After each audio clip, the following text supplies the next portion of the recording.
더위 속에서도 건강을 잃지 않는 8월 보내시길 바랍니다. 라디오 서울이 함께합니다. 강혜신의 오늘의 미국.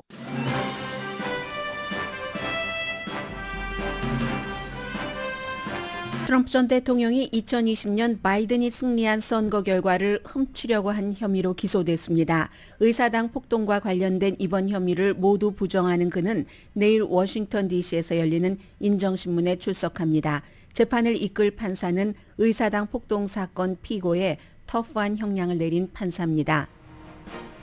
트럼프 전 대통령이 세 번째 가장 심각한 혐의로 연방 기소됨으로써 2024년 대통령 선거는 더욱 드라마틱하게 펼쳐지게 됐습니다. 지지층은 더 강하게 그를 지지하고 트럼프를 이기겠다는 공화당 예비선거 후보들도 트럼프라는 주인공의 조연을 자처합니다. 3대 신용등급 평가기구인 피치가 미국의 경제 상황과 의사당 폭동 등을 이유로 미국 신용등급을 AAA에서 AA+로 내렸습니다. 대부분 경제 전문가들은 의아하고 이상한 평가라는 반응과 함께 미국의 채무 이자에 큰 영향을 미치진 않을 것으로 보입니다. 반면 주식시장은 오늘 내림세입니다. 폭염이 가솔린 값을 올리고 있습니다. 바이든 행정부는 이번 주부터 사업체에서의 백열 등 전면 금지를 시행하면서 위반할 때 벌금을 부과합니다.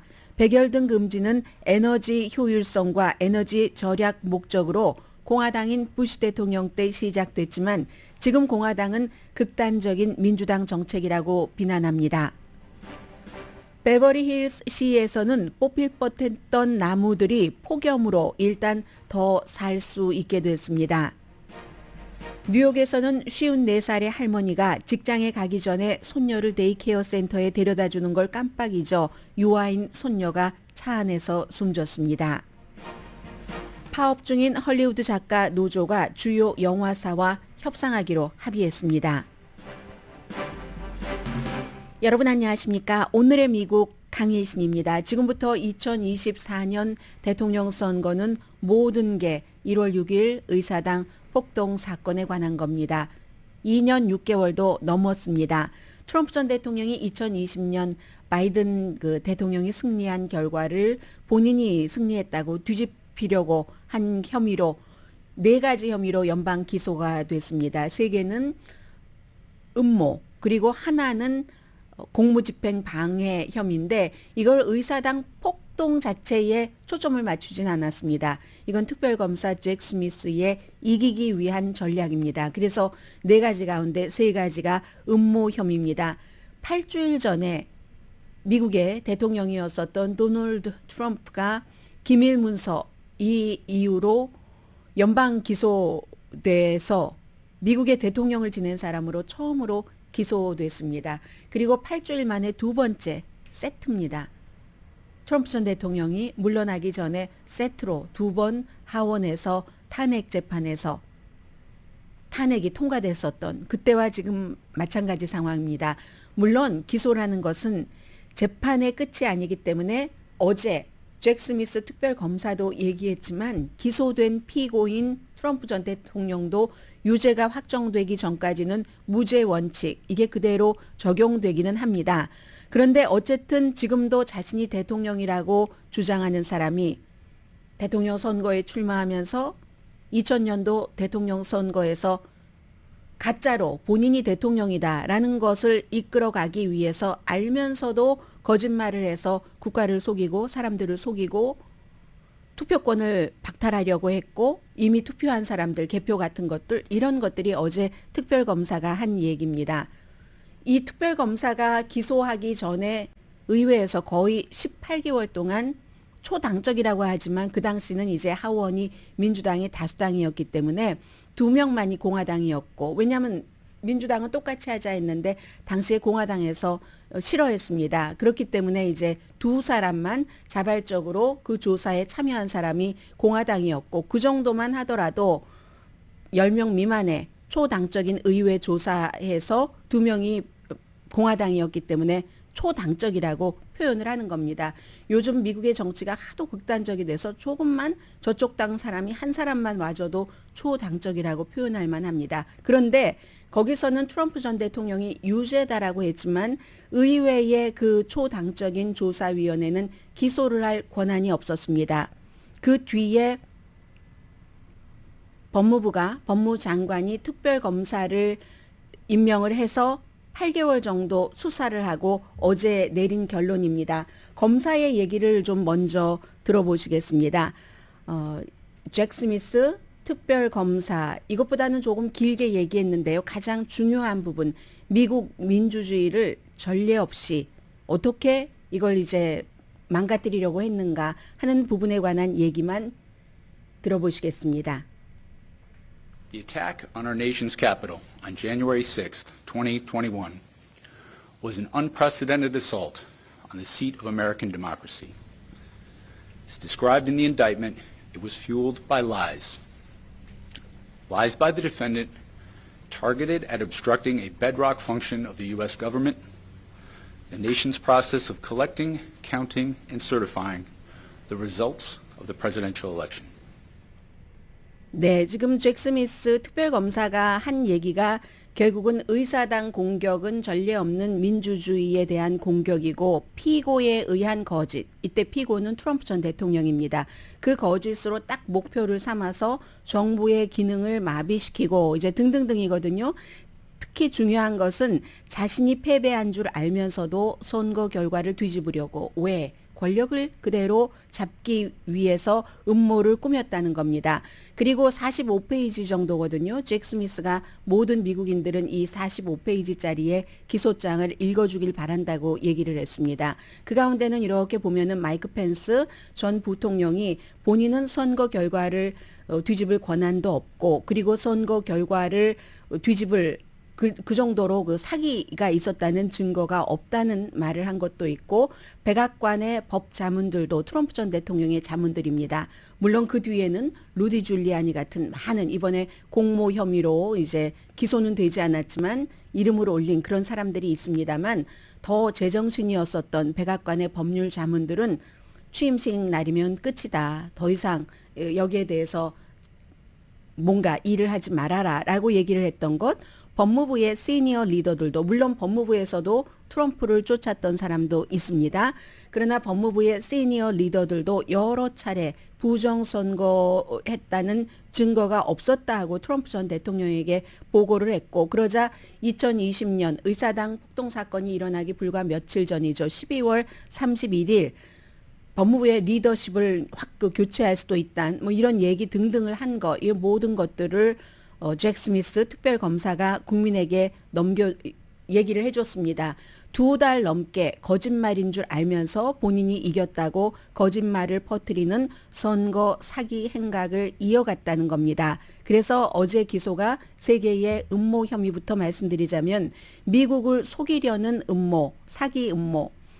두 번째는 정부 공무집행 방해 음모. 이건 이제 대통령 인준, 그 부통령이 밝히는 그런 것을 얘기를 하고요. 투표 권리 의무, 투표를 국민들이 했는데 그걸 투표를 하고 집계를 할 수 있는 이런 그 권리에 대해서 그래서 이제 각각 혐의에 대해서 뭐 벌금을 받거나 어떤 것은 5년 징역형, 10년 이하, 20년 징역형에 처해질 수 있는 그런 혐의들입니다. 네 번째는 공무집행 방해 혐의. 6명의 공모자에 대해서는 어제 특별검사가 이름을 얘기하지 않았습니다. 그런데 이제 언론사가 로스앤젤레스 시간으로 한 2시 30분 정도에 어제 오후요 발표를 했거든요. 언론사들이 전부 취재를 한 결과 여러분들께서 많은 분께서 그럼 공모자 넘버 1이 누굴까 상상하시는 대로입니다. 트럼프의 그 변호사가 4명이 있거든요. 루디 줄리아니 그리고 시드니 파웰 또 한때는 그 챕만 유니버시티의 법대 교수고 법대 그 학장까지 지냈던 존 이스트먼. 존 이스트먼은 캘리포니아주에서 변호사 자격증이 박탈될 위기입니다. 루디 줄리아는 이미 뉴욕과 워싱턴 DC에서 박탈됐고요. 그리고 네 번째는 케네스 최세브로라는 변호사고 법무부 관계자도 있다라고 얘기를 했는데 제프리 클락 차관보입니다. 이 사람 끝까지 의회 등에 손을 써서 트럼프가 대통령에 남아있고 싶어하는 그 일을 해줬던 사람입니다.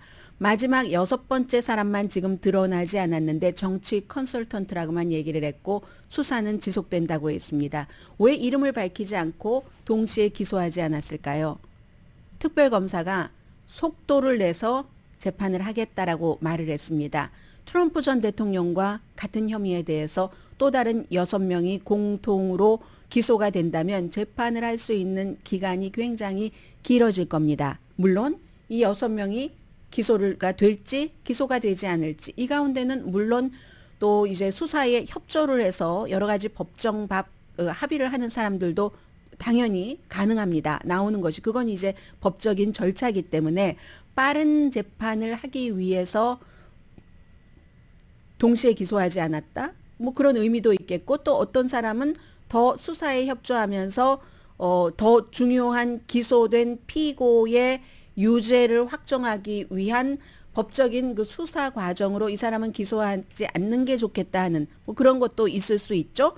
그래서 이제 폭동 사건 자체에 초점을 맞추지는 않았다는 것 이게 중요하죠. 음모 혐의입니다. 그런데 선거에서 졌는데도 알면서 권력을 지키려고 사람들을 계속 이걸 부정선거라고 속이고 또 속였다. 이게 첫 번째 페이지에 나옵니다. 45페이지에 대해서요.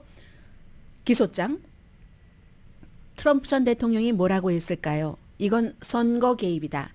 2024년도 본인이 아주 강하게 이길 것 같으니까 지금 현 정부의 바이든의 기본적으로는 특별검사도 법무부 소속이니까요. 법무장관이 임명을 하니까 바이든의 선거 개입이다라고 얘기를 하고 1930년대 나치 독일이다.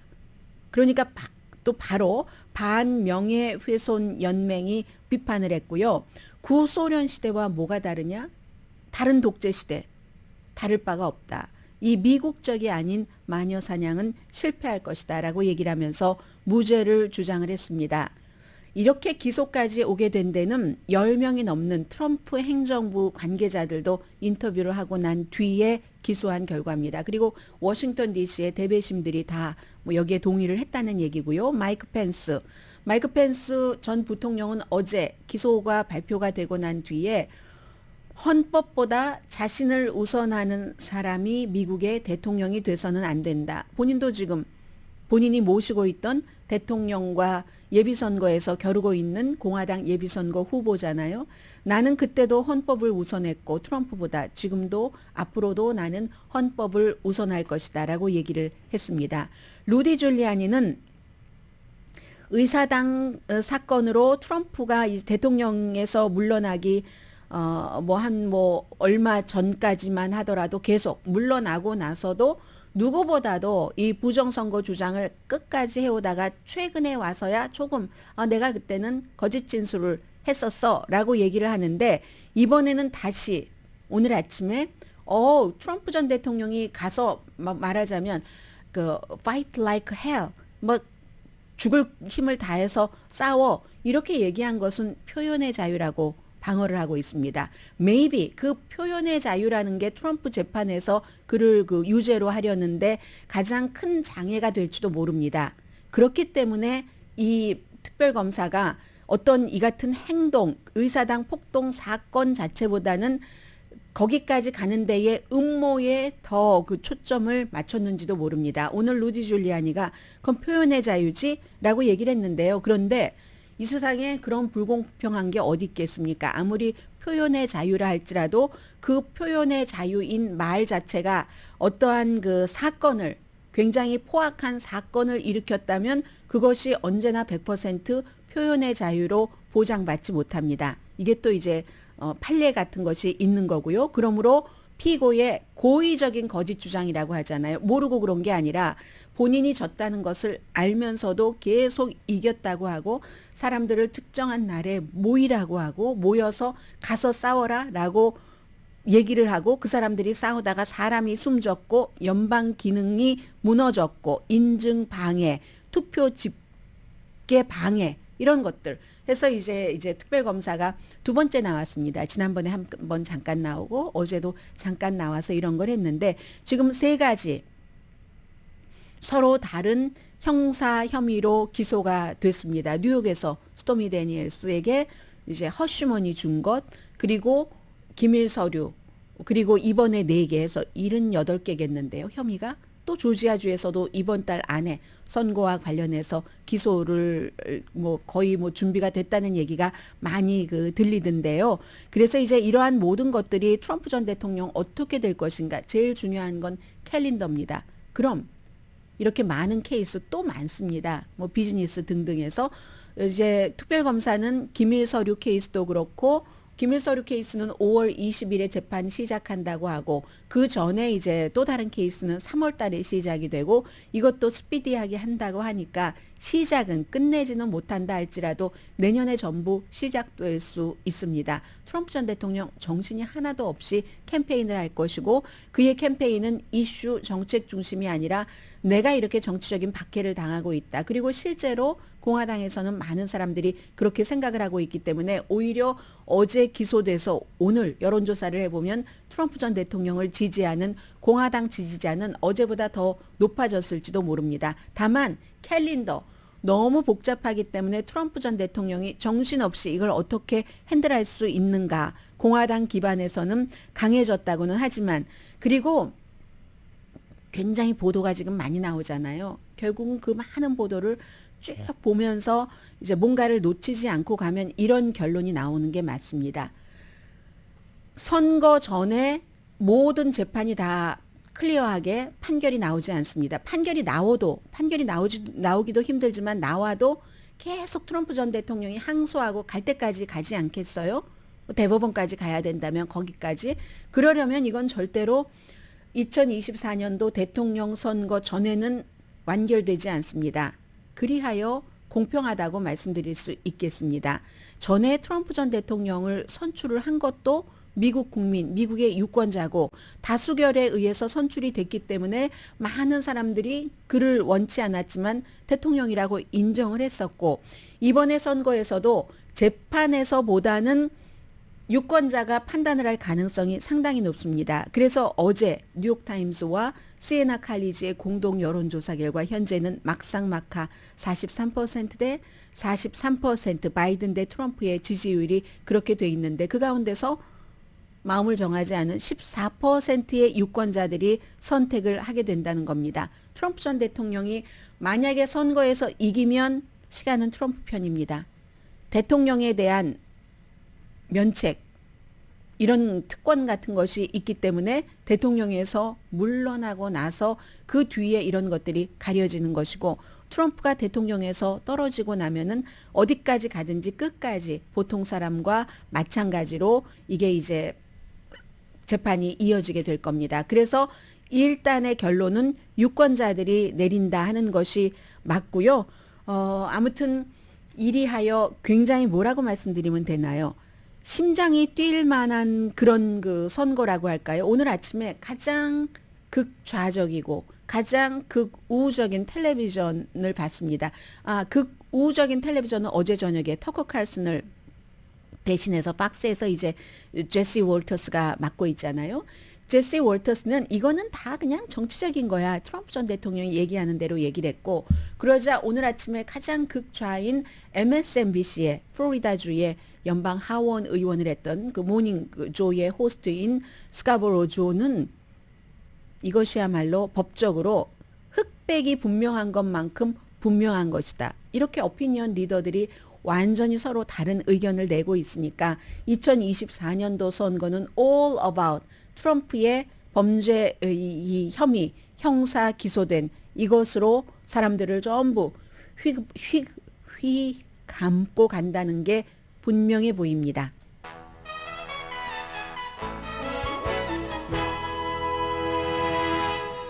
오늘의 미국은 전문가가 추천하는 이민법, 가정법 전문 제인정 종합법률사무소, 총 20억 달러 승소, 교통사고와 상해 전문 브라이언 타필라와 CG 변호사그룹 공동 후원입니다. 잠시 뒤에는 어제 트럼프 전 대통령의 기소가 발표되고 나서 조금 있으니까 또 다른 경제 뉴스가 딱 나왔는데요. 저는 오늘 이 경제 뉴스는 주로 그 파이낸셜 타임즈를 중심으로 전해드리겠습니다. 미국의 신용 등급이 낮아진 건 분명합니다. 그런데 이게 낮아졌다고 엄청나게 미국이 돈을 빌리는데 이자율이 갑자기 확 높아지고 어려움을 겪는가? 그건 아닌 것 같거든요. 물론 주식시장은 출렁이었습니다만 잠시 뒤에 전해드립니다.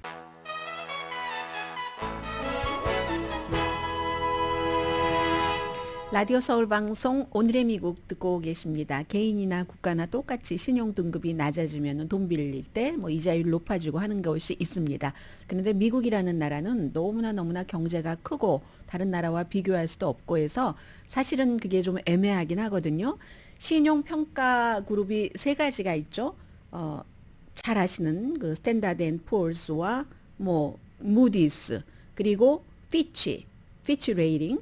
그래서 지금까지 그 무디스는 트리플 A를 주고 있고 2011년도에 그 S&P 스탠다드 앤 푸어스는 그 더블 A 플러스를 줬습니다. 그리고 피치도 6월 달에 한번 경고를 했었죠. 막 채무 상한선 어떻게 되는가 뭐 이런 것 할 때 경고를 주고 어제 그 오후라기보다 좀 저녁에 미국을 트리플 A에서 더블 A 플러스로 트리플 A의 바로 그 아래 단계로 내렸습니다. 그래서 투자가들은 그러면 정부에 돈 빌려주는 게 얼마나 위험한지를 판단하는 기준이 이제 이 같은 신용 등급인데 이유가 있겠죠. 정부 통치가 참 약하다. 그리고 채무 상한선 같은 것 할 때 왜 그렇게 벼랑 끝 전술을 쓰는가. 그리고 어제까지는 거기까지만 이유를 댔거든요. 오늘 아침에 보니까 뭐 불과 뭐 1시간도 안 된 것 같은데 로이터 통신과 그 피치 레이팅 그 미국의 본사가 있습니다.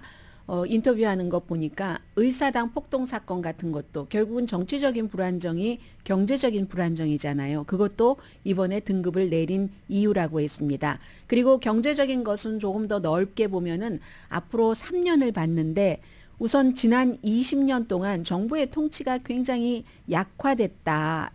말씀드린 채무상한선은 마지막 순간에 완전 벼랑 끝 전술로 몇 번이나 그런 것을 그렇게 하고 해서 결국은 2023년도에 미국의 빚이요. 이 피치사는 그 국내 총생산 GDP의 6.3%가 될 것으로 예상을 했습니다. 지난해에 3.7%였거든요.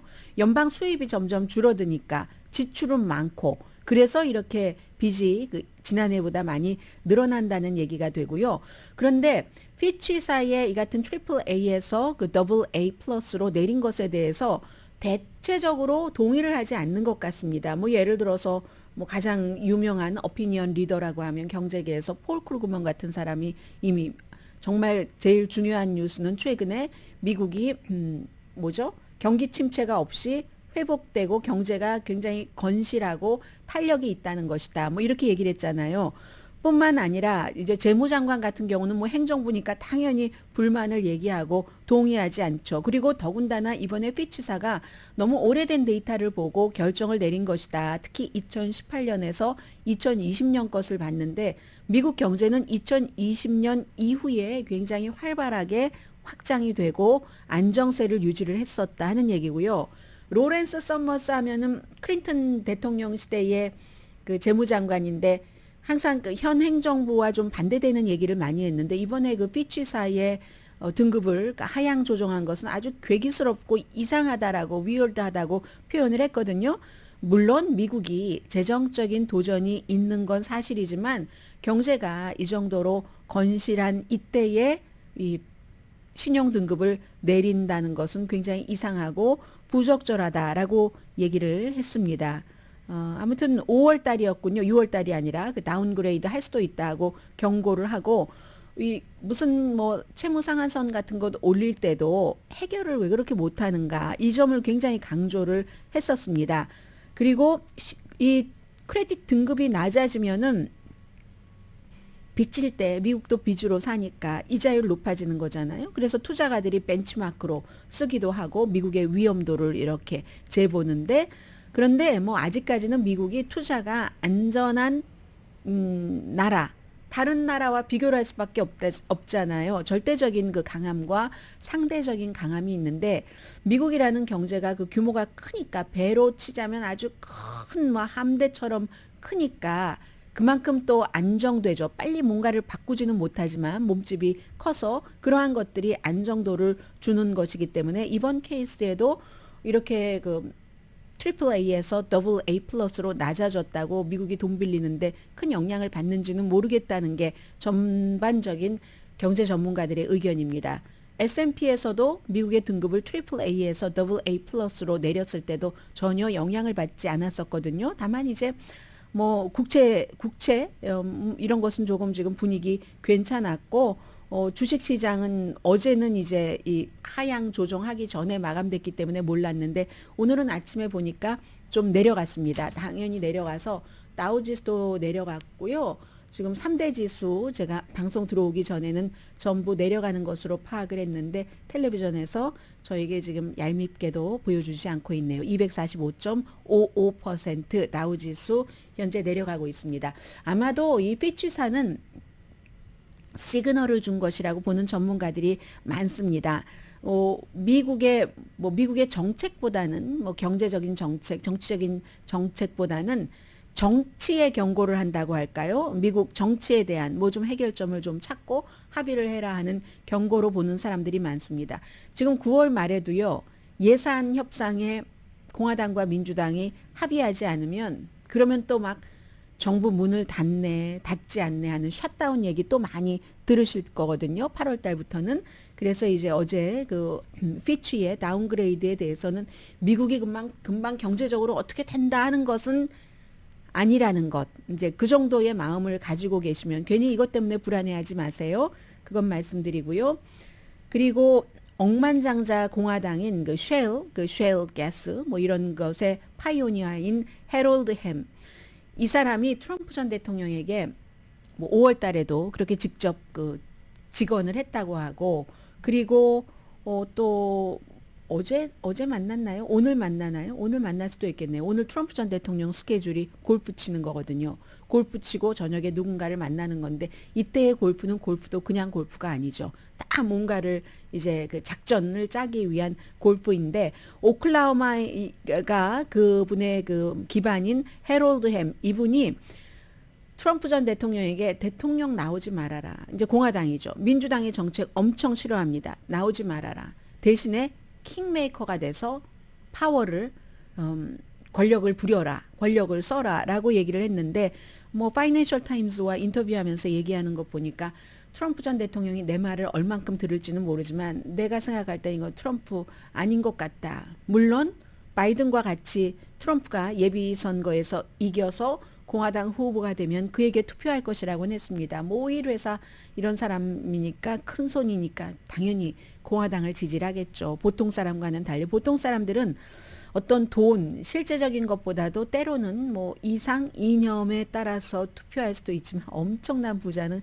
그러기 힘들죠. 돈이 한두 푼이 왔다 갔다 하는 게 아니니까요. 이 사람은 글렌 용킨, 버지니아의 주지사를 지지를 합니다. 그리고 실제로 트럼프도 요즘 해피해하지 않는다. 이런저런 얘기도 했어요. 그리고 이제 앞으로 주목받을 사람은 타냐 츄트칸이라는 판사입니다. 워싱턴 DC의 판사가 어제 기소된 4가지 케이스의 재판을 주재를 합니다.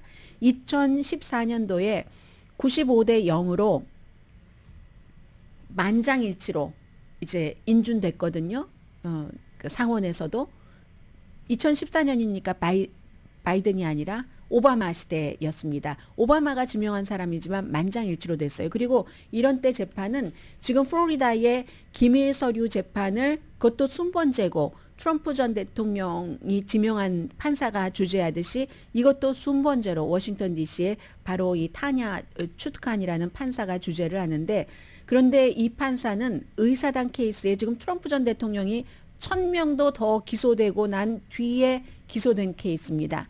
그러니까 트럼프가 기소하려면 2년 반 전에 하지 왜 이제서야 해? 선거철이 다가오니까 나 대통령 못 되게 하려고 그러는 거지 하겠지만 전직 대통령을 기소를 할 때는 그만큼의 유죄로 확정된다는 게 확실해야지만 기소할 수 있는 그런 용기가 생기지 않겠어요? 아무리 대담한 특별검사라 할지라도 그래서 이 트럼프 전 대통령을 기소할 때는 그리고 배심원들이 다 합의를 해줘야지 되니까 배심원들을 설득시킬 만한 보통 사람이 아니라 전직 대통령이었으니까. 그래서 트럼프에 대한 기소는 늦어졌는데 이 판사가요.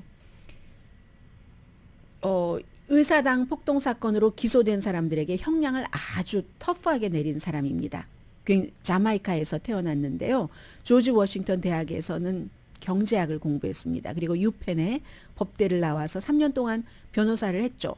한선 변호사 하다가 슈퍼바이저 10년 이상 했고 그 다음에 이제 유명한 법률사무소에 가서 화이트 칼러 범죄 변호사로 12년을 일하다가 2014년도에 오바마가 지방 판사로 지명을 한 타냐 추트칸이라는 판사가 굉장히 주목을 받게 될 것 같습니다. 잠시 뒤에는 또 다른 경제 뉴스들 좀 전해드립니다.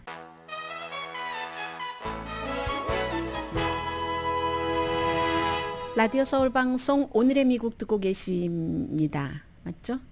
제가 머릿속으로 텔레비전 드라마를 생각하다가 이렇게 됐습니다. 로 앤 오더 같은 드라마도 뭐 전혀 뭐 보실 수 없을 수도 있을 수도 있었는데 헐리우드 작가협회가 이제 3개월 파업을 하고 나서 큰 뭐 스튜디오 그리고 넷플릭스를 포함한 스트리밍 서비스와 대화를 한답니다. 뭐 협상을 한다는 얘기예요. 금요일에 처음 만난다는 얘기인데 배우협회는 3주일 전에 또 배우 노조도 파업에 그 손을 보탰죠. 같이 파업을 하고 있는데 협상위원회라는 게 있어서요. 영화사는 월트 디즈니 큰 영화사 다겠죠. 뭐 워너 브라더스, 디스커버리, 넷플릭스 등 뭐 영화사와 스트리밍 서비스와 협상을 한다고 금방 돌파하고 안 나옵니다. 항상 이 노조 그 파업에 대해서는 왔다 갔다 될 듯 안 될 듯 하다가 결국은 되더라고요. 거기에 반드시 또 정치가 개입되는 경우가 많습니다. 지역의 경우는 그 지역의 경제를 좌우하면은 그 지역에 그 아주 내노라 하는 정치인이 중재를 많이 하죠. 그래서 지금 아직까지는 뭐 개빈 뉴섬이 들어가진 않았지만 내가 할 수 있다라고 얘기를 했잖아요. 뭐 캐런 베스 LA 시장도 뭐 안 그렇겠습니까? LA가 헐리우드 다 있고 세금 같은 거 다 문제가 되고 있는데 결국은 이제 양측이 만나서 첫 번째 미팅에서 돌파하고 일 리는 없지만 그래도 여러 가지에 대해서 협상을 할 가능성이 열어주는 거고 노조의 경우는요 크게 뭐 사람들에게 기대 주지 않으려고 저희도 큰 기대 없어요라고도 얘기를 하고 루머 금방 됐다 뭐 이런 루머에 조심하세요. 항상 중요한 내용은 저희가 직접 여러분들께 전해드리겠습니다. 왜 여러분들께도 그러느냐? 왜냐하면 이 같은 파업도요. 여론이 막 지금 이때가 파업할 때야? 이러면 힘을 못 받고 그래 듣고 보니까 그러네. 그렇게 힘들게 일을 하는데 알고 보니까 뭐 영화계에서 일하면 돈 많이 버는 줄 알았는데 스타 한두 명을 제외하고는 그 같은 영화에 참여하는 사람도 별로네. 아유 좀 올려줘야지 되겠네. 이런 여론이 굉장히 중요하잖아요. 이 사람들이 하고 있는 얘기는 기업만 돈 벌지 말아라. 돈 없다 하면서 벌잖아. 이렇게 얘기를 하는 거잖아요. 그럼 나눠 가져야지. 우리가 그 돈을 벌게 해주는데. 그리고 그게 이제 이윤 공유라는 권리를 얘기를 하는 거고 베네핏 뭐 헬스케어 같은 것은 당연하고요.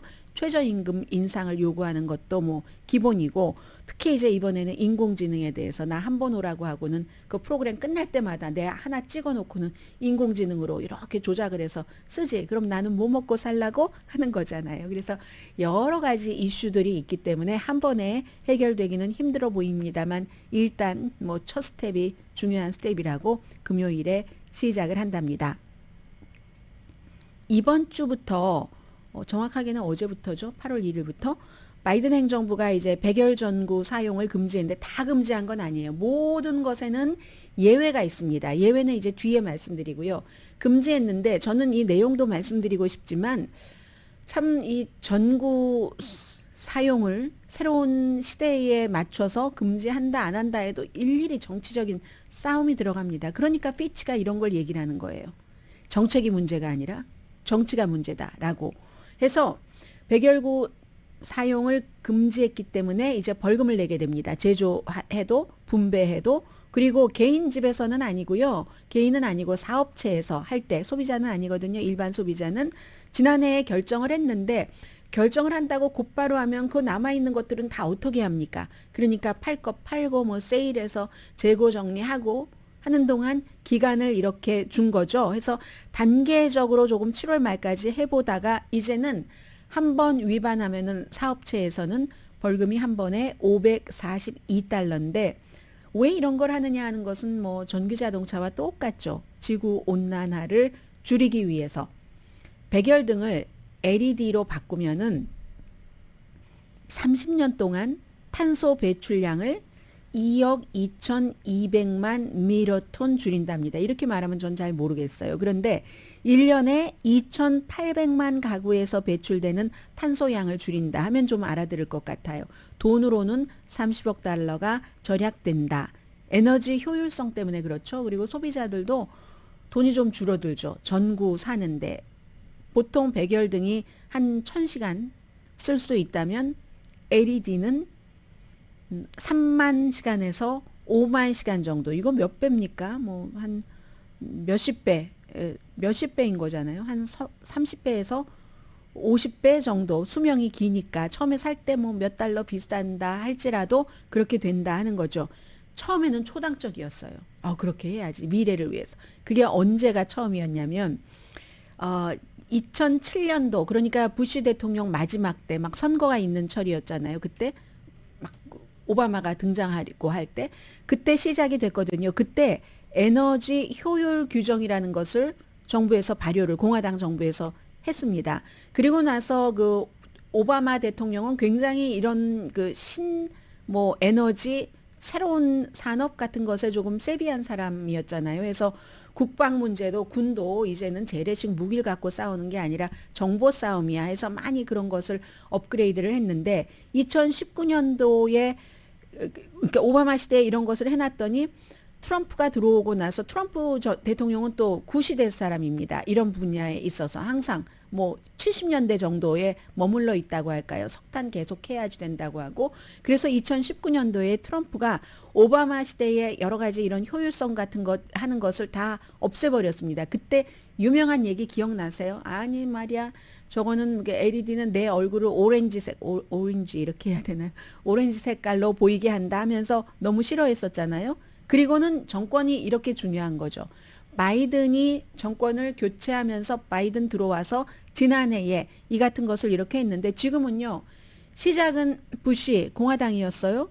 공화당이 엄청 비난합니다. 저것 봐. 민주당이 하는 일들이라고는 정말 그들의 극단주의는 눈 뜨고는 볼 수가 없어. 이제는 미국 가전제품에까지 공격을 하네. 이렇게 얘기를 하고 있거든요. 이게 스토브. 인덕션이냐 아니면 가스 스토브냐 이것과 마찬가지로 지금 이 문제 백열등을 가지고 민주당과 공화당이 싸우고 있습니다. 그런데 이미 소비자들은요. 소비자도 그렇고 제조업체도 그렇고 모든 유통 과정이 그쪽으로 갔기 때문에 2007년부터 시작이 됐으니까 지난해에 팔린 전구 가운데서 백열등은 20%밖에 안 된답니다. 그리고 예외를 말씀드리면요.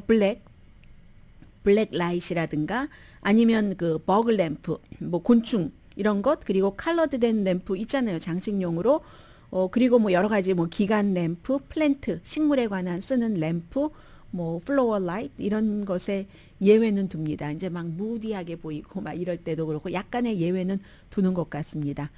그나저나 저는 왜 그렇게 전구를 많이 사놨어요? 저희 집에 그 천정에 등이 없거든요. 그래서 전부 스탠드인데 그러니 많기는 많았어야지 됐어요. 해서 아주 날씬하고 가는 뭐 40와트짜리, 60와트짜리 그것도 더 백열등을 더 부드럽게 하는 소프트 라이트, 뭐 허옇게 칠해진 것 아니면 어떤 때는 좀 귀엽게 밝게 보이는 동그란 거 가느다라 너무 많아요. 저희 집에 어떻게 하면 좋죠? 물론 LED도 있기는 있습니다만 아무튼 이런 일들이 있고요. 더위 때문에 가솔린 값이 늘어나고 있는데 한 주일 동안에 15센트가 인상됐습니다. 짐작되시죠? 텍사스나 루이지아나에서 정유를 해야 되는데 정유라는 것은 원유를 가져다가 가솔린처럼 만드는 과정이잖아요. 더워서 일을 할 수가 없다든가 여러 가지 문제 때문에 수요와 공급의 원칙에 따라서 여름이니까 또 수요는 왜 그렇게 많습니까? 해서 이게 비싸졌고요. 가솔린 값이 비싸면은 이거 경제 활동에 좀 영향을 받죠. 인플레이션도 올라가고 그럼 또 연방준비제도도 좀 복잡해지죠. 그 인플레이션을 내리기 위해서 이자율을 조정해 보려고 하는 아무튼 그렇습니다. 그런데 정유시설에서 일하는 것도 마찬가지 아니겠어요? 100도가 넘는데 무슨 생산성이 나오겠습니까?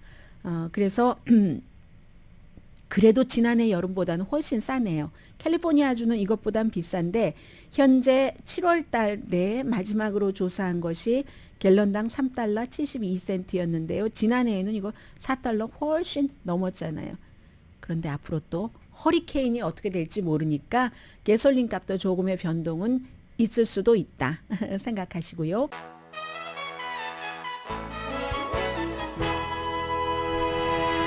라디오 서울 방송 오늘의 미국 듣고 계십니다. 이 나무 하나에 이렇게 의견들이 많을까요?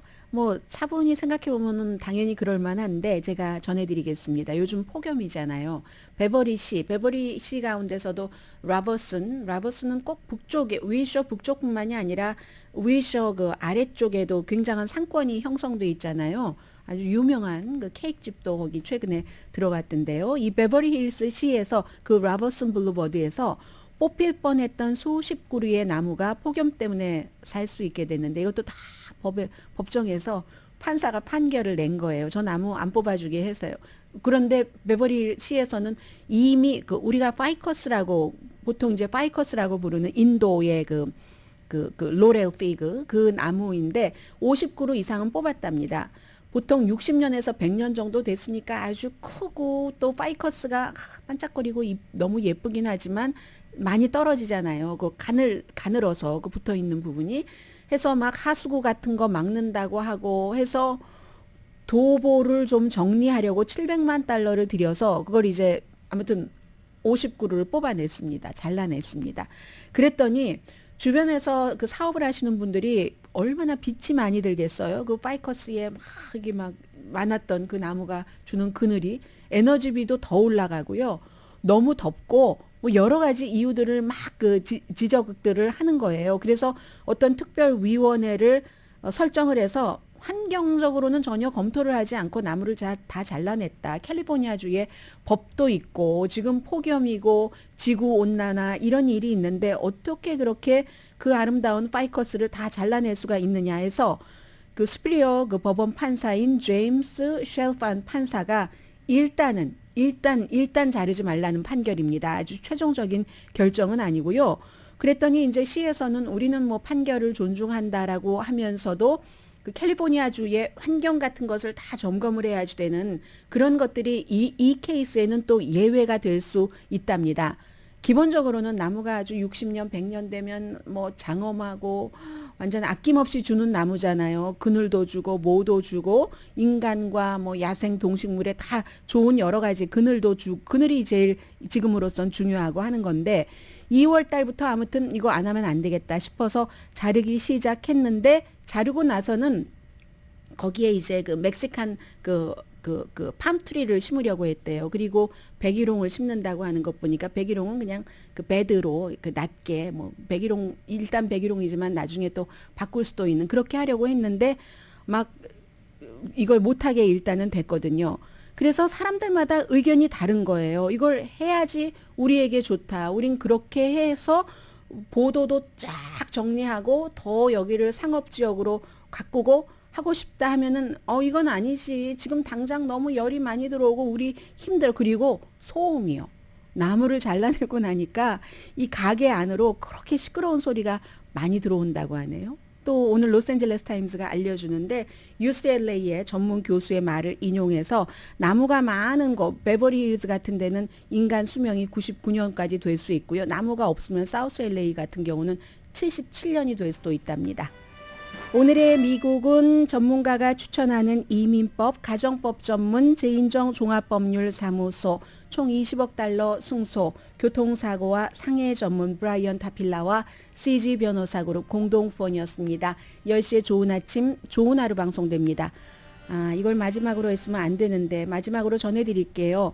뉴욕에 있는 54살의 할머니가 14개월 된 손녀를 데이케어 센터에 데려다 주고 본인이 출근을 하려고 했는데 출근을 하셨어요. 하고 8시간 뒤에 아이를 찾으러 데이케어 센터에 갔더니 아이가 없더라는 겁니다. 차에 집이었는데 집 아이가 있어서 병원으로 데려갔더니 숨졌다고 하거든요. 그 기온이 80도대였다고 하는데 80도대라도 그 롱아일랜드 근처라고 하는데 1시간 정도 차 안에 있으면 125도 정도는 된답니다. 그래서 잊기 쉬워 하고 특히 아이들을 어린 유아를 자동차 뒷좌석에 앉힐 때는 뭐 중요한 꼭 가지고 있어야지 되는 휴대폰이라든가 아니면 가방이라든가 열쇠 같은 것을 꼭 아이 옆에 두도록 그렇게 얘기들을 합니다. 강혜신이었습니다.